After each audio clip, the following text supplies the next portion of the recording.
Next 9 news में आपका बहुत बहुत स्वागत है। मैं हूं आपके साथ अबरारुल हक रहमानी।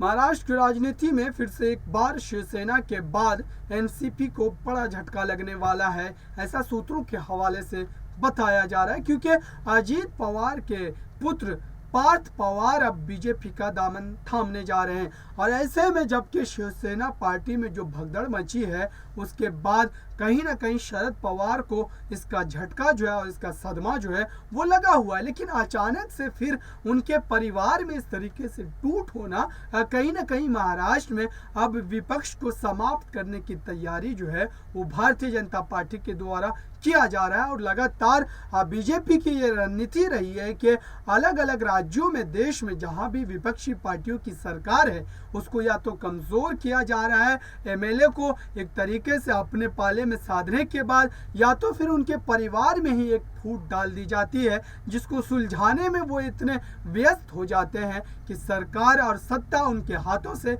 कब चली जाती है ये उनको अंदेशा भी इसका जो है वो नहीं होता है। क्योंकि इसी तरीके का मामला जो है वो महाराष्ट्र में हो चुका है।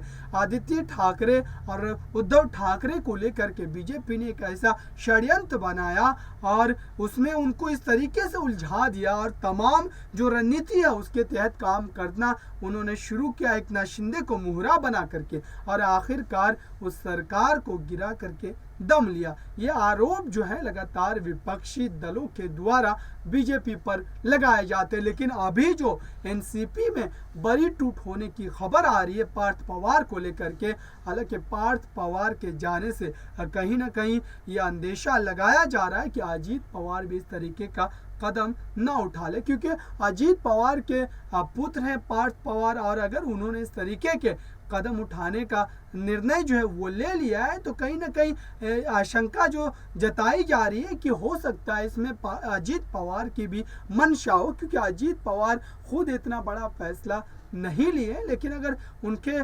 पुत्र के द्वारा लिया गया है तो कहीं ना कहीं ये बात जो है देखने वाली है। और सारी जिम्मेदारी जो है वो अब अजीत पवार पर बनती है कि वो अपने बेटे को फिर से एनसीपी में किस तरीके से रोक पाते हैं। क्योंकि उन्होंने अभी जो खबर आ रही है कि उन्होंने मन बना लिया पूरी तरीके से और किसी भी वक्त वो थाम सकते हैं बीजेपी का हाथ। और अभी सरकार में मंत्रिमंडल के विस्तार को भी आगे बढ़ाना है। ऐसे में कहीं ना कहीं उनको किसी तरीके की लालच जरूर दे दी गई होगी और इसी लालच की वजह से अब वो अपने पिता का भी साथ छोड़ने वाले हैं, ऐसा बताया जा रहा है सूत्रों के हवाले से।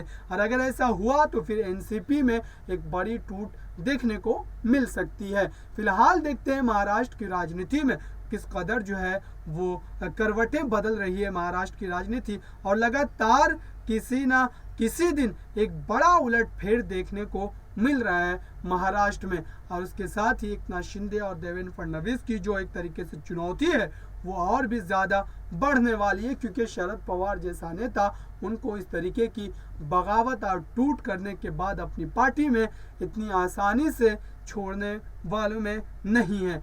फिलहाल इस रिपोर्ट में इतना ही। देखते रहिए ताज़ा तरीन खबरों के लिए नेक्स्ट 9 न्यूज़ को। धन्यवाद।